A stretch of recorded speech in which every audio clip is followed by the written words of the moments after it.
Hello students.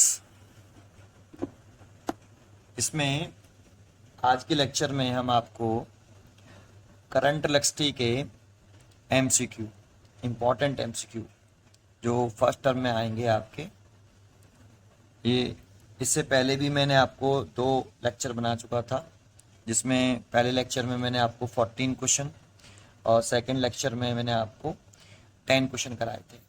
आज भी लगभग 10 क्वेश्चन मैं लेके आया हूँ आपके लिए। ये एमसीक्यू हैं, करंट इलेक्ट्रिसिटी के। आप इन क्वेश्चनों को करने से पहले इन क्वेश्चनों को आप रीड करें, वीडियो को पॉज करके अपने आप ट्राई करें, फिर चेक करें कि आपने जो क्वेश्चन किया है उसका मेथड क्या है, मैं कर रहा हूँ तो कौन सा इजी तरीके से कर रहा हूँ, है ना। मैच करें। ठीक है, स्टार्ट करते हैं। एक एक क्वेश्चन मैं आपको पढ़ाता जाऊंगा और सॉल्व करता जाऊंगा। ठीक है, आप वीडियो को पॉज करके पहले उसे इटसेल्फ ट्राई करिए। इसमें इस वाले टॉपिक में मोस्टली किरचॉफ्स लॉ के क्वेश्चन हैं, तो मैं आपको किरचॉफ्स लॉ कैसे अप्लाई करते हैं वो क्वेश्चन के साथ साथ बताता जाऊंगा। और किरचॉफ्स लॉ अगर आपको अप्लाई करना नहीं आता है तो पहले किरचॉफ्स लॉ अप्लाई करना सीखिए। ठीक है, फिर भी मैं किरचॉफ्स लॉ आपको बताता रहूंगा।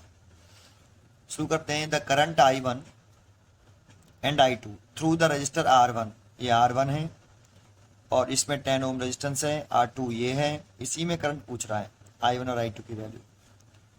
सर्किट डायग्राम में E1 E2 आपको E3 की वैल्यू गिवन है, ये 3 सेल लगे हुए उनकी वैल्यू गिवन है, करंट की वैल्यू पूछ रहा है। इसमें करंट की डायरेक्शन थोड़ी सी रॉन्ग दे रखी थी, इसलिए मैंने उसे सही किया है। तो क्वेश्चन को मैं देखो डायग्राम को बनाता हूँ यहाँ, और R2 रेजिस्टेंस में कितनी करंट है और R1 में रेजिस्टेंस में कितनी करंट है ये पूछ रहा है आपसे। देखो मैं ड्रॉ करता हूँ, ये क्या दे रखा है आपको, है ना। तो आप यहाँ ध्यान दें, ये एक सेल दे रखा था यहाँ और इसका EMF E1 गिवन है और इसकी वैल्यू आपको उस क्वेश्चन में गिवन है 3 वोल्ट की, इंटरलेशंस गिवन नहीं है। फिर एक सेल यहाँ बना रखा है उसने और इसको E2 बोल रहा है और इसका EMF भी 3 वोल्ट है। इसका सेल का भी इंटरलेशंस गिवन नहीं है, 0 मान लेंगे। फिर एक सेल उसने यहाँ बना दिया है, इसको E3 बोल रहा है और इसकी वैल्यू 2 वोल्ट है।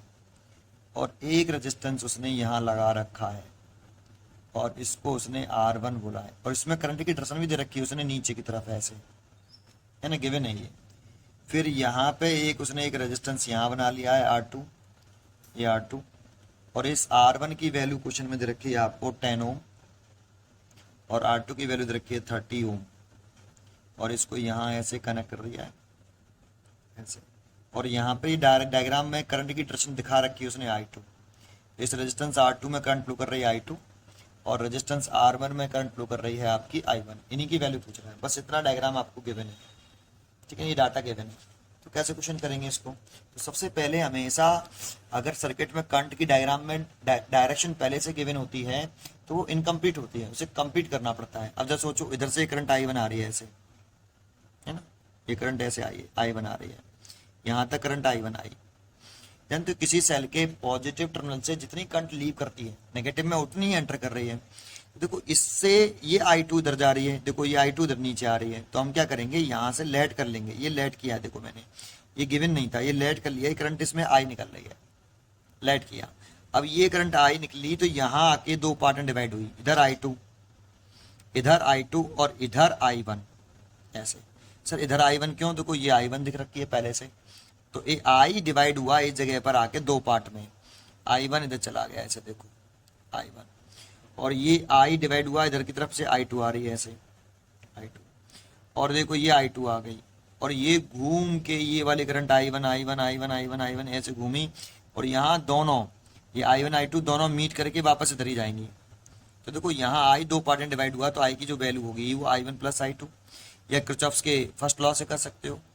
ये जंक्शन के 2 वर्ड्स आ रही है, ये जंक्शन से अवे जा रही है, किरचॉफ्स फर्स्ट लॉ लगा लो तो I equal to I1 plus I2 आ जाएगा। अब देखो यहाँ से I 2 पार्ट डिवाइड हुई तो I1 प्लस I2 में इन दोनों का सम I के बराबर होगा, और ये I2 इधर से आ रही है और I1 घूम के आई है ऐसे, तो ये दोनों यहाँ पर मीट करके वापस कितना बना ली I। तो पॉजिटिव टर्म से इसकी जितनी करंट लीव कर रही है उतनी नेगेटिव में एंटर कर रही है, ऐसे यहाँ जितना एंटर कर रही है उतनी लीव कर रही है, ऐसे यहाँ जितना लीव कर रही है उतना एंटर कर रही है। ये ध्यान रखने वाला पॉइंट होता है हमेशा। ठीक है, तो मैंने करंट का डिस्ट्रीब्यूशन देखो ये कंप्लीट कर दिया। अब क्या करना है, आपको I2 की वैल्यू निकालनी है, तो किरचॉफ्स लॉ अप्लाई करना पड़ेगा। तो उसके लिए मैंने पॉइंट डाल लिए, ये A, ये B, ये C, ये D, ये एफ, ये जी और ये एच, है ना। तो किरचॉफ्स लॉ अप्लाई कर दो। जैसे इस करंट को निकालना है तो इसी लूप में अप्लाई कर लो। तो क्लोज लूप लिख लेता हूं मैं यहाँ पर कि close loop B C D F B, close loop B C D F B, इस वाले लूप में लगा रहे हैं बेटा, इस वाले में। अब क्लोज लूप में किरचॉफ लॉ लगाते हैं तो जिस पॉइंट से हम चलना स्टार्ट करते हैं, जिस पॉइंट से चलना स्टार्ट करते हैं उस पॉइंट का पोटेंशियल लिख देते हैं। तो जैसे अगर मैं बी से स्टार्ट कर रहा हूँ तो बी का पोटेंशियल लिख दूंगा, सी से स्टार्ट कर रहा हूँ तो सी से लिख देता हूँ, सी का पोटेंशियल लिख दूंगा। जिससे भी स्टार्ट करेंगे उस पॉइंट का पोटेंशियल लिख देंगे। तो मैं बी से स्टार्ट कर रहा हूँ तो बी पॉइंट का मैंने पोटेंशियल लिख दिया, चलना स्टार्ट कर दिया। अब चलने के लिए हम क्लॉक भी चल सकते हैं, देखो ये हम एंटी क्लॉक चल रहे हैं प्रेजेंट में, और हम क्लॉक भी चल सकते हैं ऐसे। तो आप क्लॉक चलना चाहो क्लॉक चल लीजिए, एंटी क्लॉक चलना चाहो एंटी क्लॉक चल लीजिए, उससे कोई फर्क नहीं पड़ता। मान लो मैं एंटी क्लॉक चल रहा हूँ ऐसे, तो मैं चलना स्टार्ट किया ऐसे, तो यहाँ आया मैं करंट की डायरेक्शन में चल रहा हूँ। देखो ये करंट ऐसे तो फ्लो कर रहा है करंट की डायरेक्शन में। तो रेजिस्टेंस में जब हम साइन कन्वेंशन बता रहा हूँ, रेजिस्टेंस में जब हम करंट की डायरेक्शन में चलते हैं, इसमें करंट है रेजिस्टेंस आर है, अगर हम करंट की डायरेक्शन में चलते हैं, ये करंट की डायरेक्शन है, और अगर हम करंट की डायरेक्शन में चलते हैं तो नेगेटिव आता है माइनस के आई आर, और अपोजिट डायरेक्शन में चलते हैं करंट की तो प्लस आता है, तो प्लस आई आर आता है।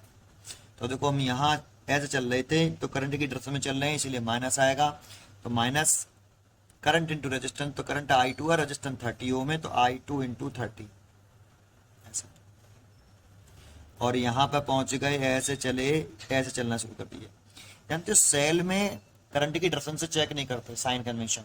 अगर सेल आता है तो सेल में कैसे चेक करते हैं, अगर कोई सेल आ जाए किरचॉफ लॉ लगाते समय, ये सेल आ गया, इसके ऊपर ई लिखा होता है वोल्ट में, जैसे ईएमएफ लिखा हुआ 3 वोल्ट ये लिखा होता है। अगर हम प्लस से माइनस चल रहे हैं, ये पॉजिटिव टर्मिनल है, ये नेगेटिव टर्मिनल है, positive terminal to negative terminal चल रहे हैं तो आएगा माइनस का ई, और negative terminal to positive terminal चल रहे हैं, नेगेटिव से चलना स्टार्ट कर रहे हैं, नेगेटिव से पॉजिटिव की तरफ चल रहे हैं तो प्लस का ई आएगा। तो आप बताओ यहाँ पे आप पहुंचे तो किधर से किधर चल रहे हो, नेगेटिव टर्मिनल से पॉजिटिव टर्मिनल, तो नेगेटिव से पॉजिटिव चलते हैं तो प्लस आता है, तो प्लस लिख दिया, कितना आएगा 3 वोल्ट, 3 लिख दिया, ई आता है ई 3 वोल्ट इज इक्वल टू। तो जानते किरचॉफ लॉ कैसे अप्लाई करते हैं, जिस पॉइंट से चलते हैं उस पॉइंट का पोटेंशियल लिख देते हैं। तो जैसे मैंने बी से चलना स्टार्ट किया तो बी का पोटेंशियल लिख दिया, चलता जाऊंगा जो एलिमेंट पड़ेगा, जैसे रेजिस्टेंस पड़ा उसको लिख दिया, साइन कन्वेंशन यहाँ से देख लेते हैं। फिर यहाँ से चलने लगा, यहाँ पे इस सेल पड़ा तो ये लिख दिया। जिस पॉइंट पर स्टॉप होते हैं, जिस पॉइंट पर भी आप रुकोगे, जैसे मैं बी पॉइंट पे स्टॉप करना चाहता हूँ तो इज इक्वल टू लगा के उस स्टॉप वाले पॉइंट का पोटेंशियल लिख देते हैं। तो मैंने लिख दिया, बी पे स्टॉप कर दिया मैंने। अब बच्चे को प्रॉब्लम ये होती है कि सर हम स्टार्ट कहाँ से करेंगे और स्टॉप कहाँ से करेंगे, कैसे मालूम पड़ेगा। तो अगर करंट निकालना हो, कभी भी आपको किरचॉफ लॉ से करंट निकालना हो, केवल करंट निकालना हो, तो जिस पॉइंट से चलना स्टार्ट करो उसी पॉइंट पर वापस आकर स्टॉप करो, ये करंट निकालना सेंटेंस है, ठीक है। तो अगर हमने बी से स्टार्ट किया है तो बी पॉइंट का पोटेंशियल लिखेंगे, चलते जाएंगे और वापस आके बी पॉइंट पे स्टॉप करेंगे, लेकिन स्टॉप करने से पहले इक्वल टू लगा के बी पॉइंट का पोटेंशियल लिख लेंगे। करंट निकालने के लिए अगर सी से स्टार्ट किया होता तो सी पे स्टॉप करते, डी से स्टार्ट किया तो डी पे स्टॉप करते, करंट निकालने का लिए यही है ना। तो इस को लिख दिया, तो बी से तो बी कैंसिल हो गया, तो ये हो गया माइनस के आई टू इंटू 30 प्लस के 3 इज इक्वल टू 0। अब इस आई टू 30 को धर ले जाएंगे तो प्लस का हो जाएगा, तो I two into 30 is equal to 3, और यहाँ से अगर मैं आई टू निकालूंगा तो 3/30 that means 1/10 that means 0.1 ampere. तो I2 किस में फ्लो करने वाली करंट है, R2 में, R2 में करंट फ्लो कर रही है कितनी आपकी 0.1 एम्पियर, R2 में फ्लो करने वाली करंट आ गई वाली ये वाली, ठीक है। अब पूछ रहा I1 में, तो I1 इस क्लोज सर्किट में फ्लो कर रही है इस वाले में, तो इसमें किरचॉफ लॉ अप्लाई कर दो। तो इस वाले इस लूप में अगर हम किरचॉफ लॉ अप्लाई करेंगे तो कौन सा लूप है, तो हम लिख लेंगे यहाँ पे close loop, close loop A B F G H A, A B F G H A. अब ए से स्टार्ट करना चाहो तो ए से कर लो, बी से करना, बी एफ से, जी से, एच से, किसी से भी कर सकते हो, है ना। जिस पॉइंट से चलना स्टार्ट करो, जैसे मैं ए से शुरू कर रहा हूँ तो ए पॉइंट का पोटेंशियल लिखो। अब ए करंट निकालनी है तो ए पॉइंट का आपने पोटेंशियल लिखा, और करंट ही निकालनी है आपको, तो ए पॉइंट से चलना स्टार्ट किया है तो ए से ही स्टॉप करेंगे, आके नहीं। चलना शुरू कर दो। आप एंटी क्लॉक भी चल सकते हो, क्लॉक भी चल सकते हो, उससे कोई फर्क नहीं पड़ता। मैं अभी एंटी क्लॉक ही चल रहा हूँ, आपको चलना है क्लॉक तो क्लॉक चल सकते हो। तो शुरू कर दिया मैंने ऐसे। देखो ये सेल पड़ा, +2 माइनस जा रहा है, तो +2 माइनस जाता है सेल में तो माइनस आता है, तो माइनस लिख दिया। कितना आएगा, ऐसे चला तो 3 आएगा, तो 3 वोल्ट लिख दिया। फिर मैं यहाँ आ गया, सेल में करंट की डायरेक्शन से नहीं दिखते, फिर चला देखो +2 माइनस, +2 माइनस चला सेल में, तो +2 माइनस चलते हैं तो क्या आता है माइनस, तो फिर आ गया -2, ये लिख दिया। फिर हम यहाँ आ गए, करंट ऊपर से आ रही है नीचे और हम चल रहे हैं करंट के अपोजिट डायरेक्शन में, तो करंट के अपोजिट डायरेक्शन में जब चलते हैं हम तो प्लस का आता है, तो प्लस का लिख देंगे। प्लस कितना आता है, करंट इंटू रेजिस्टेंस, तो करंट कितना I1, रेजिस्टेंस कितना है 10, तो I1 इंटू 10। यहाँ पे पहुंच गए, नेगेटिव से पॉजिटिव चल रहे हैं, जब नेगेटिव से पॉजिटिव चलते हैं तो प्लस का ही आता है, तो प्लस का आया तो प्लस के 3, और ए पॉइंट से चलना स्टार्ट किया तो इज इक्वल टू लगा के ए पॉइंट का पोटेंशियल लिख दिया। करंट निकालना है तो हमेशा जिस पॉइंट से चलेंगे उसी पॉइंट पे स्टॉप होंगे, ठीक है। तो वी ए से वी ए कैंसिल, तो देखो ये 0 हो जाएगा इधर, तो देखो ये 3 से ये 3 भी कट जाएगा, ये -2 आया, प्लस के ये 10I1 आ गया इज इक्वल टू ये 0 हो गया, तो 10I1 इज इक्वल टू हो गया 2, तो I1 इज इक्वल टू कितना आ गया 2/10, दैट मीन्स 0.2 एम्पियर। और ये किस में करंट फ्लो कर रहा है भाई आपका, ये किस में करंट फ्लो कर रहा है आपका, ये करंट फ्लो कर रहा है देखो किस में, R1 में। I1 किस में कर रहा था, आपको समझ में आ गया होगा, ये आपका R1 में फ्लो करने वाला करंट है। तो R1 में कर रहा है 0.2 और R2 में कर रहा है 0.1, तो चॉइस क्या होनी चाहिए, I1 पहले है तो I1 में तो कितना है 0.2, तो 0.2 पहले होना चाहिए। देखो 0.2 इसमें पहले है, इसमें भी 0.2 है, तो ये चॉइस हो सकती है, एक ही हो सकती है। लेकिन R2 में कितनी करंट फ्लो कर रही है, I2 की वैल्यू कितनी आ रही है 0.1, तो 0.1 इसमें है लेकिन इसमें नहीं है, इसीलिए कौन सी चॉइस हो गई 24 का ए। तो 24 का यहाँ लिख देता हूँ, 24 का ए चॉइस करेक्ट है, ठीक है। अब सेकंड क्वेश्चन पढ़ते हैं 25, तो क्वेश्चन नंबर 25 रीड करिए आप।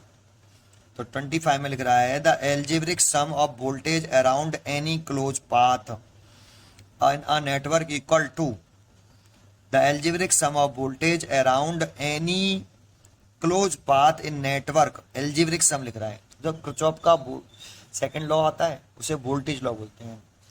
किरचॉफ का जो सेकंड लॉ होता है, ये सेकंड लॉ ही अप्लाई कर रहे हैं हम यहाँ, है ना। तो देखो सेकंड लॉ हमने अप्लाई किया, तो किरचॉफ सेकंड लॉ कहता है, इसे KVL लॉ बोलते हैं, 25 मार्क, किरचॉफ वोल्टेज लॉ, है ना। और किरचॉफ लॉ वोल्टेज बोलता है कि समेशन जो टोटल वोल्टेज है उसका एल्जेब्रिक सम। देखो ये वोल्टेज का एल्जेब्रिक सम ही तो हो रहा है, ये सारे वोल्टेज तो लिख रहे हैं यहाँ पे, तो ये एल्जेब्रिक सम कितना आ रहा है 0 आ रहा है, 0। तो देखो दो चीजें होती हैं KVL में, या तो एल्जेब्रिक सम 0 लिखो, ऐसे लिख सकते हो, या इसको ऐसे भी लिख सकते हो कि समेशन किसका, करंट और रेजिस्टेंस का एल्जेब्रिक सम, करंट और रेजिस्टेंस के प्रोडक्ट का एल्जेब्रिक सम। एल्जेब्रिक सम में प्लस माइनस दोनों आते हैं और सम में केवल प्लस प्लस आता है। तो करंट और रेजिस्टेंस का एल्जेब्रिक सम उसी सर्किट के, उस क्लोज लूप के नेट ईएमएफ के एल्जेब्रिक सम के बराबर होता है, नेट ईएमएफ के एल्जेब्रिक सम के बराबर होता है, नेट ईएमएफ के एल्जेब्रिक सम के बराबर होता है। ये नेट ईएमएफ है उसका एल्जेब्रिक सम के बराबर होता है। या तो ऐसे लिखो, ऐसे कि करंट और रेजिस्टेंस के प्रोडक्ट का एल्जेब्रिक सम, ये समेशन लगाया मैंने, समेशन मतलब सम, एल्जेब्रिक सम, करंट और रेजिस्टेंस के प्रोडक्ट का एल्जेब्रिक सम इक्वल होता है उसी सर्किट के नेट ईएमएफ के एल्जेब्रिक सम के, नेट ईएमएफ के, सॉरी ईएमएफ के एल्जेब्रिक सम, जितने भी सेल लग रहे हैं उसके ईएमएफ के एल्जेब्रिक सम के बराबर होता है। नेट ईएमएफ नहीं, एल्जेब्रिक सम, ईएमएफ के जितने भी सेल लगे हों उसके ईएमएफ के एल्जेब्रिक सम के इक्वल होता है, ऐसे।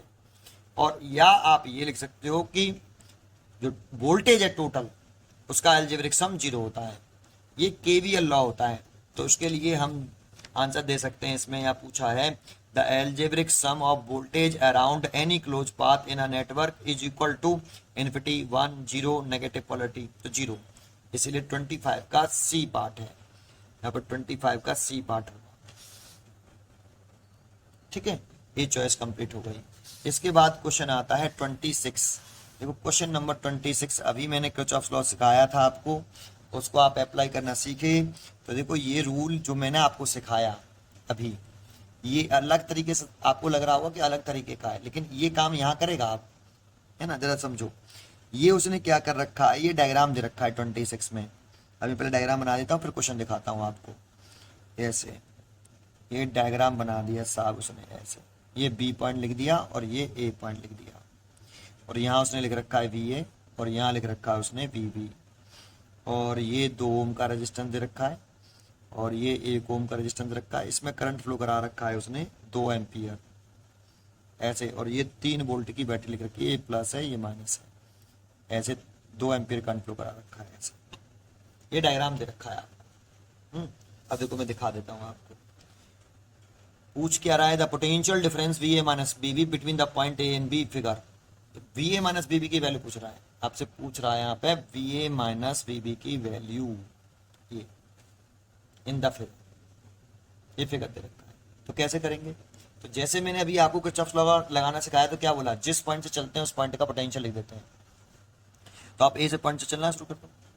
जानते हो कभी भी पोटेंशियल डिफरेंस पूछे, जैसे ये पोटेंशियल डिफरेंस पूछ रहा है, करंट पूछे तो करंट निकालने के लिए किरचॉफ लॉ कैसे लगाएंगे, जिस पॉइंट चलेंगे उसी पॉइंट में वापस आएंगे। लेकिन अगर पोटेंशियल डिफरेंस पूछ रहा है तो 2 पॉइंट का पूछेगा, जैसे ए और बी का पोटेंशियल डिफरेंस पूछ रहा है, तो ए से शुरू करेंगे, बी पर स्टॉप कर देंगे। आप किरचॉफ लॉ कैसे अप्लाई करते हैं, जिस पॉइंट से चलते हैं उस पॉइंट का पोटेंशियल लिख देते हैं। तो ए से चलना शुरू कर रहे तो ए पॉइंट का पोटेंशियल लिख दो वी ए,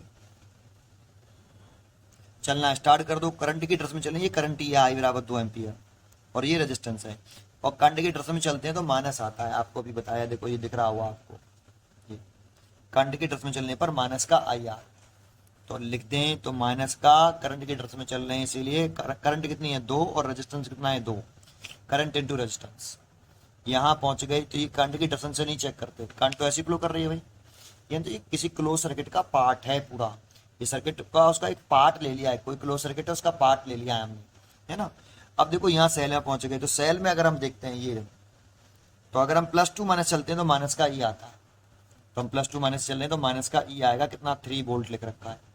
यहाँ पर करंट है, ये करंट है ये रही, और ये रेजिस्टेंस है, तो करंट की डायरेक्शन में चल रहे हैं हम, तो माइनस आएगा करंट की डायरेक्शन में, करंट इंटू रेजिस्टेंस 2 × 1। अब इस पॉइंट पर स्टॉप करना चाहते हैं तो जिस पॉइंट से चलते हैं उस पॉइंट का पोटेंशियल लिखते हैं, जिस पॉइंट पर स्टॉप करते हैं इक्वल टू लगा के उस पॉइंट का पोटेंशियल लिख देते हैं। अगर आपको करंट निकालनी हो तो ए से चलो तो ए पे वापस आना है, लेकिन यहाँ पर करंट नहीं निकालनी है हमें, करंट गिवन है, हमें पोटेंशियल डिफरेंस निकालना है। तो पोटेंशियल डिफरेंस निकालना है तो जिस पॉइंट से चलो शुरू करो, जिन 2 पॉइंट का पोटेंशियल डिफरेंस पूछ रहा है उनमें से एक से शुरू कर दो, दूसरे पे स्टॉप कर दो। किरचॉफ लॉ कैसे लगाते हैं, जिस पॉइंट से चलो उस पॉइंट का पोटेंशियल लिखो, जहां रुको इक्वल टू लगा लो और उस पॉइंट का पोटेंशियल लिख दो। तो मैं ए से चलना शुरू किया तो ए पॉइंट का पोटेंशियल लिखा, जहां रुकना चाहता हूं तो यहां रुक दिया, बी पॉइंट का पोटेंशियल लिख दिया। अब देखो ये वी से बी ए कटेगा नहीं, हमें पोटेंशियल डिफरेंस निकालना था, और इसको इधर ले आइए और इन सबको इधर ले आइए, तो V A minus B B, इसको इधर ले आए, और 2 और 2 4 हो गया, ये प्लस का हो गया इधर आके, नहीं ये प्लस के 3 हो गया, और ये प्लस के 2 हो गया, 4 और 3 7 और 2 9 हो गया, 9 वोल्ट प्लस का। तो V A minus B B equal to plus के 9 वोल्ट।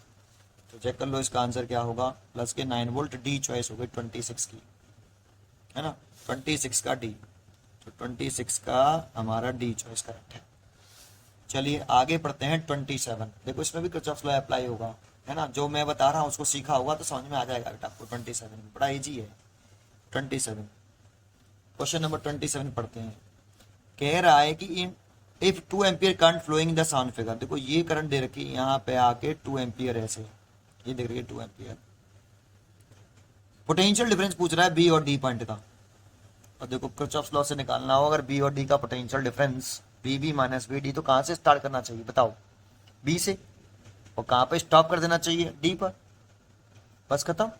लेकिन प्रॉब्लम ये है इस वाले में पहले करंट निकालनी पड़ेगी बेटा, जरा समझो मैं बताता हूँ। इन बैलेंस कंडीशन, तो इसमें बीच में तो कुछ रेजिस्टेंस ही नहीं है, तो डायग्राम बना देता हूँ पहले बेटा मैं आपको, ठीक है, जो क्वेश्चन है वो बना देता हूँ मैं यहाँ। तो मैं इस क्वेश्चन को थोड़ा सा कॉपी को इधर कर लेता हूँ और बनाता हूँ। ये सर्किट में यहाँ करंट दे रखी है 2 एम्पियर, और ये एक रेजिस्टेंस बना दिया उसने ऐसे, और एक रेजिस्टेंस यहाँ बना दिया है ऐसे, और एक रेजिस्टेंस यहाँ बना दिया है, और एक रेजिस्टेंस उसने यहाँ बना दिया है, और ऐसे कर दिया है। तो देखो ये यहाँ एक सेल लगा हुआ, बनाया नहीं है उसने, मैं बना देता हूँ ऐसे। इसने करंट भेजी होगी 2 एम्पियर यहाँ से, ये करंट भेजी उसने 2 एम्पियर, उसने नहीं बनाया नीचे का, कोई ज़रूरी नहीं है, सर्किट में करंट दे दी उसने, क्लोज सर्किट ही है ये। यहाँ पे इसमें देखो उसने 2 ओम रेजिस्टेंस लिख रखा है, ये 3 ओम लिख रखा है, ये 4 ओम लिख रहा है, ये 6 ओम लिख रहा है। देखो इस वाली ब्रांच का रेजिस्टेंस ये सीरीज में है दोनों, तो इस वाली ब्रांच का जो रेजिस्टेंस है वो 5 ओम हो गया, और इसका 10, तो रेजिस्टेंस इक्वल नहीं है, तो करंट इक्वल पार्ट में डिवाइड नहीं होगी। अगर रेजिस्टेंस इस वाली ब्रांच का रेजिस्टेंस और इस वाली ब्रांच का रेजिस्टेंस इक्वल होता तो 2 एम्पियर में से 1 एम्पियर तक चली जाती, 1 एम्पियर तक चली जाती। लेकिन रेजिस्टेंस इस वाली ब्रांच का ज़्यादा है, इस वाली ब्रांच का कम है, तो इसमें करंट ज़्यादा जाएगी, इसमें करंट कम जाएगी। तो अब कैसे निकालें इसमें कितनी करंट जाएगी, तो इसमें हम लेट कर लो थोड़ी देर के लिए I1। आई इधर से करंट आ रही है, ये आई, और आई में से I1 इधर चली गई, आई में से I1 इधर चली गई, तो बची हुई इधर जाएगी, कितनी बचेगी भाई, I माइनस I1। अब ये I माइनस I1 ऐसे आ रही है, तो इसमें I माइनस I1 ऐसे, और इधर से I1 आ रही है, ये I1, और दोनों मीट कर जाएंगे दोबारा यहाँ पे, तो ये दोनों मीट करके कितनी बना लेंगे again I, that means 2 ampere आया। तो सबसे पहले देखो आपको I तो पता है, I1 निकालना पड़ेगा, है ना। सबसे पहले I1 निकालना पड़ेगा। ये A पॉइंट दे रखा है, ये B, ये दे रखा है आपको C, और ये दे रखा है D। कितनी करंट अननोन है इसमें, एक ही है, I तो पता है 2 एम्पियर, I1 अननोन है। जानते हो अगर 2 करंट अननोन होती हैं और किरचॉफ लॉ अप्लाई कर रहे हो तो 2 बार किरचॉफ लॉ लगाना पड़ता है डिफरेंट लूप में। एक करंट अननोन है तो एक बार किरचॉफ लॉ अप्लाई करिए आप, ठीक है। तो यहाँ पे एक ही करंट अननोन है I1, I तो गिवन है 2 एम्पियर, है ना। तो आप बी और डी का पोटेंशियल डिफरेंस पूछ रहा है आपसे, ये पूछ रहा है B B minus B D कितना होगा ऐसे, ठीक है। ये B B minus B D आपसे पूछ रहा है। तो किरचॉफ लॉ अप्लाई करिए, पहले इस करंट को निकालिए, और करंट निकालना होता है तो जिस पॉइंट से चलते हैं उसी पॉइंट पे स्टॉप करते हैं। तो देखो मैं क्लोज लूप ले लेता हूँ यहाँ, close loop A B C D A, और ए से शुरू कर लेता हूँ, तो वी ए। तो ए से शुरू किया है, करंट निकाल रहा हूँ अभी मैं, करंट निकालना हो तो ए से शुरू किया है तो ए पे स्टॉप करूंगा आके, बी से शुरू किया होता तो बी से स्टॉप करता, है ना। तो ए से शुरू कर दिया, और चाहे एंटी क्लॉकवाइज घूम जाओ चाहे क्लॉकवाइज में एंटी क्लॉकवाइज घूम जाता हूँ, तो घूम गया। तो करंट की डायरेक्शन में चल रहे हैं, देखो ऐसे ए से शुरू करा तो ए का पॉइंट का पोटेंशियल लिख दिया, करंट की डायरेक्शन में चल रहे हैं तो माइनस आएगा, करंट की डायरेक्शन में चलने पर रेजिस्टेंस में माइनस आता है, करंट इंटू रेजिस्टेंस, तो करंट तो कितना है I माइनस I1, और रेजिस्टेंस कितना है 4। फिर यहाँ पर पहुंच गए, करंट की डायरेक्शन में चल रहे हैं तो ये भी माइनस आएगा, 6 इंटू करंट इंटू रेजिस्टेंस, तो करंट इंटू रेजिस्टेंस। फिर यहाँ पर पहुंचे, करंट के अपोजिट डायरेक्शन में चल रहे हैं, ऐसे जा रहे हैं ऐसे, अपोजिट डायरेक्शन में तो प्लस आता है, करंट इंटू रेजिस्टेंस, तो 3I1, करंट हो गया I1 और रेजिस्टेंस हो गया 3। और फिर ऐसे चल रहे हैं तो करंट के अपोजिट डायरेक्शन में चल रहे हैं तो फिर प्लस आएगा, करंट इंटू रेजिस्टेंस, तो 2I1, और यहाँ बस स्टॉप हो गए तो इज इक्वल टू लगा के स्टॉप वाले पॉइंट का पोटेंशियल लिख दिया। करंट निकालना हो तो जिस पॉइंट से चलेंगे उसी पॉइंट पे स्टॉप करेंगे, तो देखो ये से कट गया। सॉल्व कर लो अब इसको, माइनस का आई की वैल्यू कितनी है 2 ampere, I is equal to 2 ampere, तो 2 है। और एक काम करते, चलो ऐसे लिख देता हूँ, अभी एक काम करते हैं, अभी पुट नहीं कर रहे, पहले मल्टीप्लाई कर लो 4 का, तो माइनस के 4i, और माइनस माइनस प्लस के 4I1, भाई इस वाले माइनस से ये प्लस हो जाएगा, इसका मल्टीप्लाई किया, ऐसे इसका मल्टीप्लाई करो, माइनस का 6i और प्लस के 6I1, ठीक है, प्लस के ये हो गया 3 और 2 5I1 इक्वल टू, ये 5 हो गया, ये से कट गया, इधर 0 हो गया। अब देखो एक 6I1 और ये 4I1 10I1, और ये 5I1, 6 4 10 और 15I1, ये 15I1 हो गया।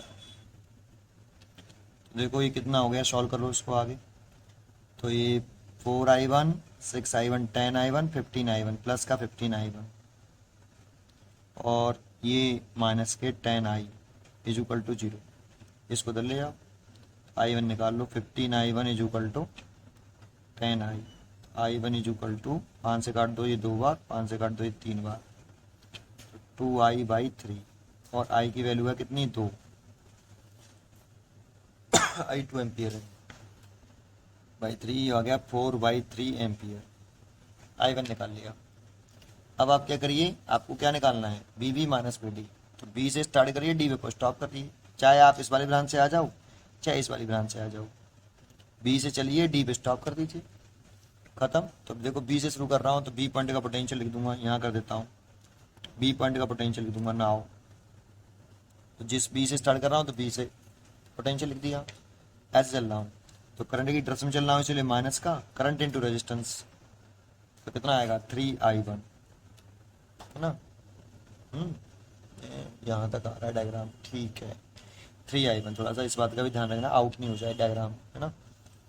तो 3I1 इसको ऐसे चल रहे हैं, तो ये प्लस का आएगा, करंट की अपोजिट डायरेक्शन में चल रहे हैं 6 इंटू I माइनस I1, और यहाँ पे आके स्टॉप कर दिया तो इज इक्वल टू BD। इसको इधर ले आओ, इन दोनों को इधर ले आओ, तो BB माइनस BD निकालना है।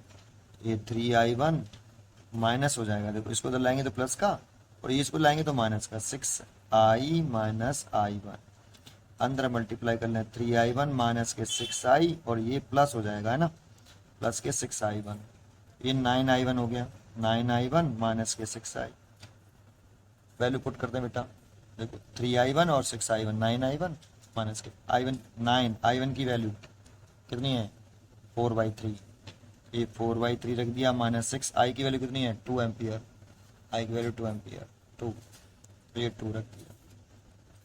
तो देखो 3 से ये 3 कट गया, 12 हो गया, ये भी 12 हो गया, इज इक्वल टू कितना 0। तो BB माइनस BD 0। जानते इसको शॉर्ट फॉर्म में एक ही लाइन में कर सकते, तो ओनली 1 लाइन। देखो उसने क्या कहा है यहाँ पे, बैलेंस कंडीशन, मतलब ये व्हीटस्टोन ब्रिज है, चेक कर लो। ये अगर P रेजिस्टेंस मान लो आप, ये वाला Q, ये R मान लो, और ये S मान लो। अगर यहाँ पे अगर कोई ब्रांच होती है ऐसे, अगर होती तो ये गैलोमीटर लग रही थी, यहाँ पे गैलोमीटर लगा रहता था, गैलोमीटर। तो अगर आप P और Q का रेशियो निकालो तो कितना आ रहा है 2/3, एंड R और S का निकालो तो कितना आ रहा है 4/6, दैट मीन्स 2/3। इक्वल आ रहा है कि नहीं, P/Q और R/S इक्वल आ रहा है। आपको याद है व्हीटस्टोन ब्रिज में ये कंडीशन कब बैलेंस रहती है, जब इस वाली ब्रांच में कोई करंट फ्लो नहीं करता। तो इस वाली ब्रांच में कोई करंट फ्लो नहीं करे तब, या B और D का पोटेंशियल कैसा हो सेम तब, क्योंकि B और D का पोटेंशियल सेम होगा तभी इस ब्रांच में कोई करंट फ्लो नहीं करेगी, और तब ये फॉर्मूला वैलिड होता है। और इस वाली कंडीशन में अगर B और D का पोटेंशियल बराबर है तो पोटेंशियल डिफरेंस कितना आएगा 0। तो BB minus BD is equal to 0। ये इसका शॉर्ट मेथड हो गया, 0, तुरंत 0 आ गया। लेकिन अगर ये बैलेंस नहीं होता, अगर ये P और Q का रेशियो R/S का रेशियो बराबर नहीं होता, तो B और D का पोटेंशियल डिफरेंस पूछता, तो फिर यही वाला मेथड जो मैंने आपको करके दिखाया पहले वही वैलिड रहता, वही सही रहता। ठीक है, चलिए ये क्वेश्चन नंबर आपका 27 मैंने कंप्लीट कर दिया। 28 की तरफ चलते हैं, अगले क्वेश्चन की तरफ। नेक्स्ट क्वेश्चन है, पढ़िए आप 28 पहले। व्हीटस्टोन ब्रिज का है, इन अ Wheatstone bridge circuit P 7 ohm है, Q 8 ओम है, R 12 ओम है, S 7 ओम है। Find the additional resistance to be used in series with S के साथ एडिशनल रेजिस्टेंस की वैल्यू पूछ रहा है, सो दैट ब्रिज इज बैलेंस्ड। तो देखो पहले व्हीटस्टोन ब्रिज में बना लेता हूँ, ये क्वेश्चन नंबर 28 है, और इसकी चॉइस कौन सी हो गई, पहले वाले की 27 की D चॉइस हो गई, 0 आ रहा है। ठीक है, 28 वाला कर रहे हैं हम आगे। तो पहले मैं डायग्राम बना लूँ, एक व्हीटस्टोन ब्रिज बना लेता हूँ, एक ये बना लिया मैंने व्हीटस्टोन ब्रिज।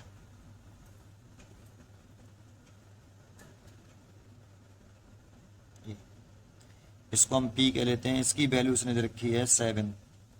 इसे Q कह लेते हैं, इसकी वैल्यू दे रखी है उसने 8 ओम।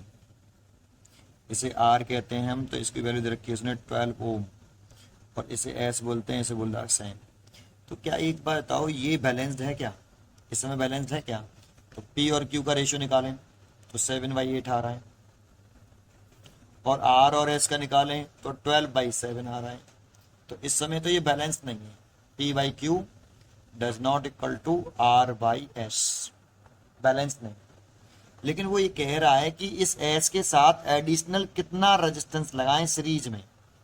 इस S ओम के साथ जो 7 ओम है, S की जो वैल्यू है, इसके साथ सीरीज में कितना रेजिस्टेंस हम लगा लें ये, जिससे ये सर्किट बैलेंस व्हीटस्टोन ब्रिज बन जाए। Find the additional resistance to be used in series with S so that bridge is balanced, है ना।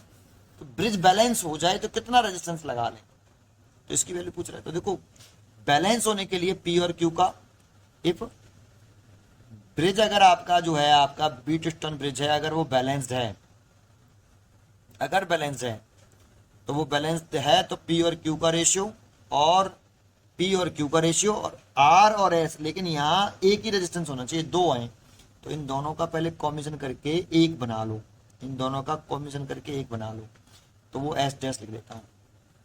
दैट मीन्स यहाँ पे एक ही रेजिस्टेंस होता था व्हीटस्टोन ब्रिज में, यहाँ पे दो लगा दिया उसने। अब तो पहले इन दोनों को एक बना लो ऐसे, ये 7, ये 8, ये 12, और एक रेजिस्टेंस और लगा लो ये ऐसे, ये P, ये Q, ये R, और ये S डैश मान लो।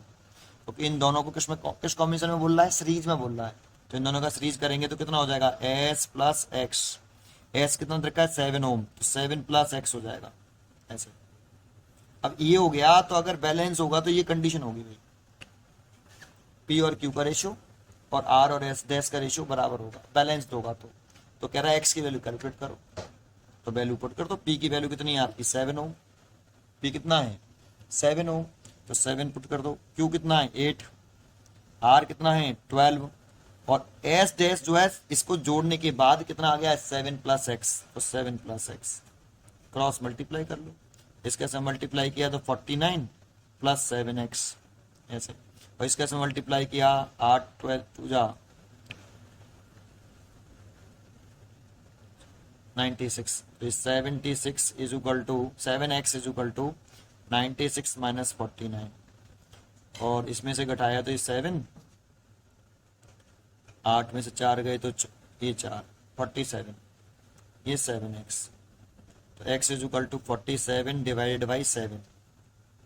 तो 7 का डिवाइड अगर 47 में करें तो 6 बार जाएगा 42, कैरी आ जाएगी 5, डिवाइड नहीं जा रहा तो पॉइंट आएगा 0।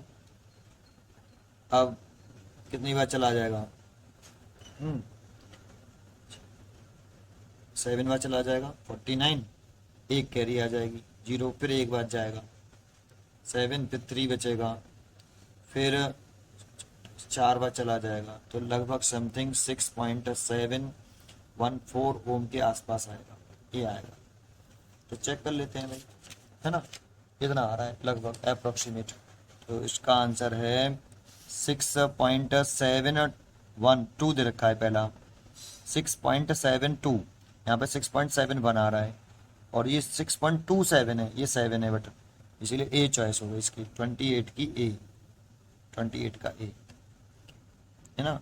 आपको एडिशनल रेजिस्टेंस की वैल्यू पूछ रहा था, एडिशनल कौन सा है हमारा? एक्स, ये वाला, तो एक्स की वैल्यू पूछ रहा था, ठीक है। इसका 28 का ए चॉइस हो गई। इसके बाद 29 बहुत ही इंटरेस्टेड और बहुत ही बढ़िया क्वेश्चन है ना। उसको पहले मेरे को थोड़ा सा समझाना पड़ेगा, आपको थोड़ा सा टाइम लग सकता है, लेकिन एक बार समझिए कि क्या मतलब क्या है। अच्छा क्वेश्चन है काफ़ी, 29। देखो, आपने मीटर ब्रिज पढ़ा है, थोड़ा सा मैं मीटर ब्रिज के फॉर्मूले के बारे में जानकारी देता हूँ, फिर मैं कराता हूँ मीटर ब्रिज। तो मीटर ब्रिज आपने पढ़ा हो तो यहाँ ये कॉपर की स्ट्रिप्स लगी होती है, थिक होती है। थिक क्यों लगाते हैं भाई? इसे लगाते हैं क्योंकि इसका रेजिस्टेंस कम हो जाए, है ना। और ये भी एक कॉपर की स्ट्रिप लगी होती है मिडिल में, यहाँ पर भी एक कॉपर की स्ट्रिप लगी होती है ऐसे। 29 को पढ़ाने से पहले थोड़ी सी थ्योरी पहले, है ना। बहुत ही अच्छा क्वेश्चन है, बहुत ही बढ़िया।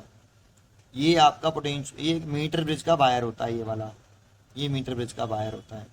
मीटर ब्रिज है तो इसकी जो लेंथ लेते हैं हम, ये पूरी वो 100 सेंटीमीटर लेते हैं, ये 100 सेंटीमीटर, अगर मीटर एवरेज है तो इसे 1 मीटर लेंथ कह सकते हो आप इसे।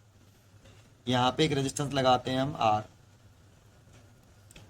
और एक रेजिस्टेंस हम यहाँ लगाते हैं एस, ऐसे। एक यहाँ गैलोमीटर लगा देते हैं ऐसे, और एक सेल लगा देते हैं यहाँ ऐसे, एक की लगा देते हैं ऐसे। अब इसमें क्या करते हैं, इसमें गैलोमीटर की जॉकी को हम टच करके देखते हैं, जैसे यहाँ टच किया, और टच करने से यहाँ से बैलेंसिंग पॉइंट ऑब्टेन कर लिया, आई जी बराबर 0 ऐसे। तो इसको वायर के पॉजिटिव एंड से, देखो ये पॉजिटिव एंड है, ये पॉजिटिव एंड नल पॉइंट यहाँ पर ऑब्टेन हुआ है, तो इसी को बोलते हैं balancing length L. L is a balancing length. उसका फॉर्मूला क्या होता है, इसका फॉर्मूला निकल के आता है ड्राइव करके। ड्राइव कैसे करते हैं वो भी इंपॉर्टेंट है बेटा, ये किस प्रिंसिपल पर काम करता है पहले वही इंपॉर्टेंट है, डेरिवेशन कैसे करते हैं। तो मीटर ब्रिज व्हीटस्टोन ब्रिज के प्रिंसिपल पर बेस्ड होता है, व्हीटस्टोन ब्रिज के प्रिंसिपल पर बेस्ड होता है, ब्रिज के प्रिंसिपल पर बेस्ड होता है। और व्हीटस्टोन ब्रिज का प्रिंसिपल कहता है कि इफ अगर आई जी 0 है तो इस वाले ए जे वाले वायर का रेजिस्टेंस हम पी ओम मान लेते हैं, और बीजे वाले वायर का रेजिस्टेंस जो है, हम बीजे वाला जो वायर है उसका रेजिस्टेंस हम क्यू ओम मान लेते हैं। तो व्हीटस्टोन ब्रिज का प्रिंसिपल कहता है कि इस यहां से करंट चलेगी आई ऐसे, यहां आके 2 पार्ट में डिवाइड होगी, इधर I1 और इधर एस चली जाएगी I2 इसमें ऐसे। तो I1 तो ऐसे चली जाएगी क्योंकि यहाँ पे नल पॉइंट ऑब्टेन हो रहा है, इसमें नहीं जाएगी, IG 0 है, और I2 ऐसे चली जाएगी ऐसे। तो R और S का रेशियो और P और Q का रेशियो इक्वल होगा, ये इस वाली कंडीशन में। अगर हम यहाँ से S की वैल्यू कैलकुलेट करना चाहते हैं तो S इज इक्वल टू क्या होगा, तो उल्टा कर लें, S by R is equal to Q by P। तो S की वैल्यू निकल के आती है Q by P into R। इसके डेरिवेशन में ही इसका कंसेप्ट है इतना। अब बताओ P क्या है, P AJ वाले वायर की रेजिस्टेंस है, resistance of wire AJ, resistance of wire AJ, यही कंसेप्ट है बेटा इस क्वेश्चन का। रेजिस्टेंस ऑफ वायर AJ कितना लेट किया मैंने, P ओम, कितना माना है, P ओम। तो P इज इक्वल टू, देखो रेजिस्टेंस का फॉर्मूला आपने पढ़ा हुआ, R बराबर रो एल बाई ए, ऐसे ये वाला फॉर्मूला पढ़ा हुआ। तो रेजिस्टेंस की जगह पे यहाँ पे किसका रेजिस्टेंस, AJ वाले वायर का रेजिस्टेंस कितना है, P ओम माना है, तो P लिख लिया रेजिस्टेंस की जगह पे। रेजिस्टिविटी रो, इसकी लेंथ कितनी है बेटा AJ वाले वायर की, L, तो L लिख ली, over area of cross section लिख दिया, ये फर्स्ट हो गया है ना। और ऐसे ही बीजे वाले वायर का अगर हम रेजिस्टेंस निकालें, बीजे वाले वायर का बीजे, तो बीजे वाले वायर का रेजिस्टेंस है Q, ये बीजे वाले वायर का रेजिस्टेंस है Q, बीजे वाले वायर का Q माना है, ये वाला फॉर्मूला फिर लगा दें। तो रेजिस्टिविटी सेम है, लेंथ कितनी हो जाएगी भाई, L ये हो गई और ये 100 है, तो ये वाली जो लेंथ होगी ये वाली, ये 100 माइनस एल ही तो होगी, ये वाली लेंथ 100 माइनस एल, ठीक है। तो ये 100 माइनस एल लेंथ हो गई, क्योंकि तो पूरी 100 सेंटीमीटर थी यहाँ से यहाँ तक, और ये एल है तो ये 100 माइनस एल होगी, तो 100 माइनस एल डिवाइड बाई ए ऐसे। और ये पी और क्यू की वैल्यू हम यहाँ डाल देते हैं, तो एस की वैल्यू निकल के आती है, क्यू की वैल्यू डाली मैंने rho 100 minus L divide by A, divide by P की वैल्यू डाली rho L by A into R. तो ये देखो एल रो ए से रो ए कट जाएगा, तो एस इज इक्वल टू आ जाएगा 100 minus L over L into R. अब इस फॉर्मूले को याद करने का ट्रिक क्या है, इस वाले फॉर्मूले को याद करने की ट्रिक क्या है, इस वाले फॉर्मूले को ये देखो, ये रेजिस्टेंस जब मैंने ये फॉर्मूला ड्राइव किया है, ये मैंने फॉर्मूला जब ड्राइव किया, ये वाला फॉर्मूला ड्राइव किया, तो ये रेजिस्टेंस इस मीटर ब्रिज के कौन से गैप में लगा हुआ है, राइट गैप में या लेफ्ट गैप में, तो एस वाला लगा है राइट गैप में। तो यहाँ पर जो आता है, जब मैंने भाई फॉर्मूला इस डायग्राम से बनाया है ये फॉर्मूला, तो ये एस कौन से गैप में लगा हुआ है, राइट गैप में, तो यहाँ ये राइट गैप का रेजिस्टेंस लिखते हैं, राइट गैप का रेजिस्टेंस लिखेंगे। और आर कौन से गैप में लगा हुआ है, आर लेफ्ट गैप में लगा हुआ है, तो यहाँ लेफ्ट गैप का रेजिस्टेंस लिखेंगे, रेजिस्टेंस ऑफ लेफ्ट गैप, ये लेफ्ट गैप का रेजिस्टेंस लिखते हैं, लेफ्ट गैप का रेजिस्टेंस लिखते हैं। और ये देखो एल बैलेंसिंग लेंथ है और ये 100। एल बैलेंसिंग लेंथ लिखते हैं सेंटीमीटर में और 100 टोटल लेंथ लिखते हैं वायर की। ये डेरिवेशन समझ में आया। अच्छा, अब इस क्वेश्चन जो 29 है उसमें क्या चेंजिंग करी है वो देखते हैं। एक बात बताओ, एक छोटी सी बात मैं पूछ लेता हूँ, ये तो ये जो कॉपर वाली स्ट्रिप है क्या इसका रेजिस्टेंस होगा कि नहीं? इस कॉपर स्ट्रिप का, इस वाली कॉपर स्ट्रिप का और इस वाली कॉपर स्ट्रिप का कुछ रेजिस्टेंस होगा या नहीं? तो होगा। क्या हमने इसका जब डेरिवेशन किया तो क्या इस रेजिस्टेंस ने कलेक्ट अपने आर्टिकल में कंसीडर किया या इग्नोर कर दिया? तो इग्नोर कर दिया। मैंने तो भाई इस वायर का रेजिस्टेंस लिखा है, इस वाले वायर का, और आर लिखा है और एस लिखा है। इस कॉपर स्ट्रिप का कोई रेजिस्टेंस मैंने कंसीडर नहीं किया है, इग्नोर करा हूं। लेकिन अगर इसको कंसीडर करते, इसको अगर कंसीडर नहीं किया, छोड़ दिया है, तो इस रेजिस्टेंस की वजह से भी कुछ चेंजिंग आए, कुछ एरर आएगा, कुछ एरर आएगा। उसे बोलते हैं एंड एरर। उसे क्या बोलते हैं? And error. इसको हमने कंसीडर नहीं किया है तो इसका भी कुछ ना कुछ रेजिस्टेंस आएगा, तो इसके रेजिस्टेंस की वजह से इसके रीडिंग में कुछ एरर आएगा और उस एरर को हम बोलते हैं एंड एरर। अब एंड एरर जब आता है तो हम उस क्वेश्चन को कैसे करते हैं, तो शुरुआत करते हैं। इसका डेरिवेशन पे ध्यान रखना बेटा, ठीक है। तो शुरू करते हैं। अब क्वेश्चन नंबर हमारा 29 है। 29। अब क्वेश्चन नंबर 29 पहले पढ़ते हैं। A meter bridge is set up on figure to determine the unknown resistance X using standard resistance 10 ohm resistor. The galvanometer shows null point when tapping key is 52 centimeter the mark. The end correction, देखो ये जो word है ना end correction, ये are 1 centimeter and 2 centimeter respectively for the end of A and B.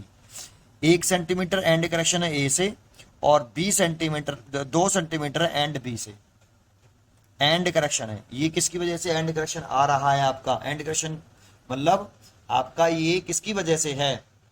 ये है आपका जो कॉपर की स्ट्रिप्स लगी हुई है दोनों साइड में, उसके रेजिस्टेंस को हमने इग्नोर करा है। अगर उसको इग्नोर ना करें तो एंड करेक्शन को हम कंसीडर करेंगे। इग्नोर नहीं करेंगे तो करेंगे, और इग्नोर कर देंगे तो नहीं करेंगे। तो यहाँ करने की कह रहा है कि कर लो, इग्नोर मत करो उसे, ठीक है। फिर कह रहा है the determine the value of x. तो देखो डायग्राम दे रखा है ये, तो मैं डायग्राम बना लेता हूं पहले। ये देखो, ये कॉपर की स्ट्रिप्स में भी दे रखी हैं ऐसे, ये कॉपर की स्ट्रिप दे रखी है। फिर बीच में एक कॉपर की स्ट्रिप दे रखी है ऐसे, है ना। फिर इधर की तरफ भी कॉपर स्ट्रिप दे रखी है, थोड़ा सा अजीब सा डायग्राम बना दिया। ये कॉपर की स्ट्रिप दे रखी है और ये जो वायर ए बी है ये पोटेंशियोमीटर वायर है। इसमें देखो A B wire is a potentiometer wire, है ना। तो A B is a potentiometer wire, A और B is a potentiometer wire. और यहाँ एक रेजिस्टेंस लगा रखा है इसने इस जगह पर एक्स ओम, ये एक्स ओम, इसी को कैलकुलेट करने की कह रहा है। और यहाँ एक 10 ओम रेजिस्टेंस लगा दिया उसने, ये 10 ओम, है ना। और इस वायर जो पोटेंशियोमीटर वायर है ना, ये वाला पोटेंशियोमीटर वायर है, थोड़ा सा डबल करके ना दे, उसने तो बनाया नहीं है, यूनिफॉर्म एरिया पसंद का है ये वाला, ये भी वायर है। यहाँ एक गैल्वोमीटर लगा हुआ है ऐसे, और इसने बैलेंसिंग पॉइंट ऑब्टेन किया है यहाँ। ये सेल उसने ऊपर लगा दिया है, मैं नीचे लगा देता हूँ। देखो उसने यहाँ से सेल ऊपर लगा दिया है, मैं नीचे लगा देता हूँ, उससे कोई फर्क नहीं है, ठीक है। ऐसे ये सेल लगा दिया। अब उसने जो बैलेंसिंग लेंथ दे रखी ना, balancing length, the galvanometer show null point when tapping key is 52, tapping मतलब गैल्वोमीटर वो जॉकी, एट 52 सेंटीमीटर मार्क, है ना। तो 52 सेंटीमीटर, इससे 52 सेंटीमीटर, ये तो इसे एल कह देता हूँ बेटा, एल कह देता हूँ। एल इज इक्वल टू, यहाँ लिख देता हूँ एल की वैल्यू कितनी है, एल इज इक्वल टू रखा है 52 सेंटीमीटर ऐसे। ये कितना वायर था बेटा, ये वाला, ये 100 सेंटीमीटर था ये पूरा, और ये इसने एल सेंटीमीटर दे रखा है, एल सेंटीमीटर दे रखा है, एल की वैल्यू दे रखी 52, ठीक है। अब जरा कंसेप्ट क्या है जानते हो इसमें आई जी 0 है वही। तो देखो इसमें कंसेप्ट क्या है कि एक रेजिस्टेंस हम ए जे वाले वायर का मानेंगे, वो पी ओम मान लिया, एक बी जे वाले वायर का मानेंगे, वो क्यू ओम मान लिया। ये सिंपल नहीं होगा। कैसे होगा? क्योंकि इसमें एंड करेक्शन दे रखा है, the end correction are 1 centimetre and 2 centimetre respectively. A and B, इधर से कितना एंड करेक्शन है 1 सेंटीमीटर, और इधर से कितना एंड करेक्शन है 2 सेंटीमीटर। तो बेटा इधर से 1 सेंटीमीटर, तो इसकी लंबाई कितनी है एल सेंटीमीटर, तो आप इसमें एक ऐड कर लो। अगर एंड करेक्शन को इग्नोर करोगे, इस कॉपर रेजिस्टेंस के, कॉपर वायर की स्ट्रिप के रेजिस्टेंस को इग्नोर करोगे तो इसकी लंबाई एल ही सेंटीमीटर मानेंगे।